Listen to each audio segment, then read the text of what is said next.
Hi,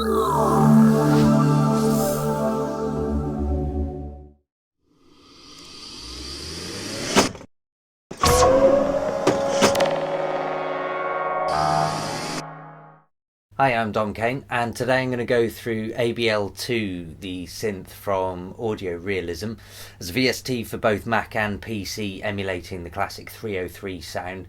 Everyone knows the sound, so I'll get stuck in straight away and show you what it looks like from the inside.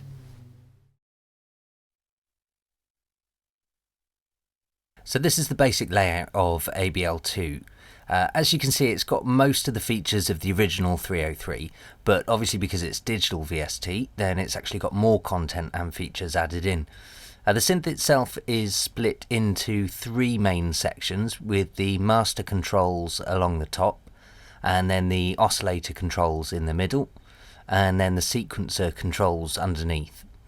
Along the top of the synth here, there are main volume and distortion controls, where you can control the amount of distortion and the drive levels. And then next to those is the options button. If I click that here, you can actually activate MIDI learn to receive CC value controls, or you can activate the MIDI output channel to use the VST as a virtual MIDI controller. You can also save and load MIDI CC maps for future use, along with their configuration files as well. Then there's the sync button for setting the master tempo to either the host tempo, which in this case is Ableton, or the internal tempo, so you can actually sync other devices to ABL2. The next button here is probably one of the most important initially, as when this is in pattern mode, you can hold down a single note on your keyboard and it'll play out a preset pattern. One of the great things about this is that each pattern in the preset bank is assigned to a separate MIDI note, so they're really easy to flick through and change on the fly. Then obviously when this is in note mode, it's just like any other VST and plays the notes you actually press on the keyboard.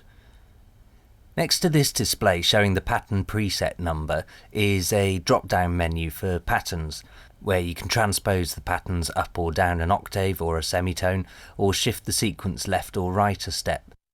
Or you can reset any of the slides, accents or notes. There's also a randomize all button here, which can be fun and sometimes a little bit freaky. And then below that you can import and export patterns and even rebirth patterns too, which is really handy if you're a rebirth user. The next section is the modulation section, where you can choose between sawtooth and square wave, and then there's fine tuning, cutoff, resonance and envelope modulation, decay and accent. And then you can choose the distortion types and a high pass filter here. I'll play some patterns out later on in the video so you can actually hear all of these in action. The bottom section of the synth is where all the pattern and note programming is done.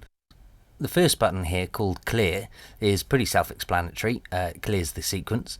And then the next button is auto advance, which basically means that if you want to create a sequence of notes, you've got the keyboard notes underneath here. And each time you press one note, the sequence will advance a step automatically. I'll just activate this now, and if you look over here to the right, you can see what number in the sequence you're currently at. So it's obviously going to start at step 1. So if I want that to be note F, I can just press the F note here, and you'll see to the far right of the synth, the step has moved to step 2. And now if I want to change this second note to have, say, a slide, then I can activate the slide here, and that means it'll pitch slide to the next note in the sequence. And then I can press a note here, and you'll see it's moved on to step 3, and that just keeps going through the 16 steps. By default there are 16 steps to a sequence, and those are in 16th note values, but you can actually set the number of steps in a sequence here, and that'll go up to 64 in total.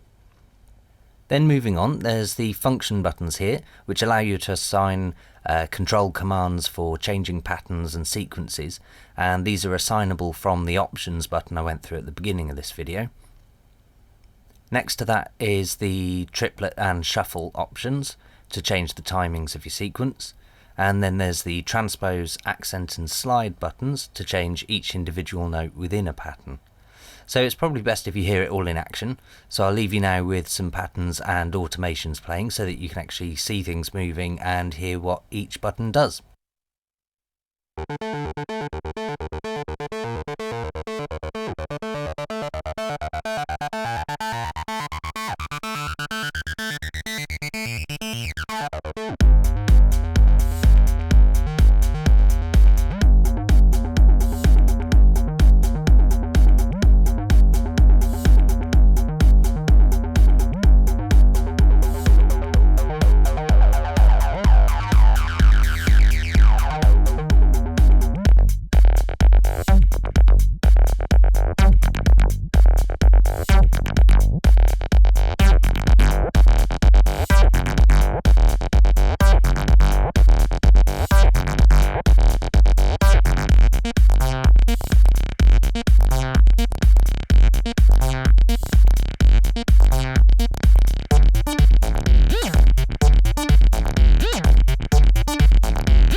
So that's the ABL2 synth from Audio Realism. It's available for both Mac and PC, and it's probably one of the best 303 emulators I've heard in a long, long time.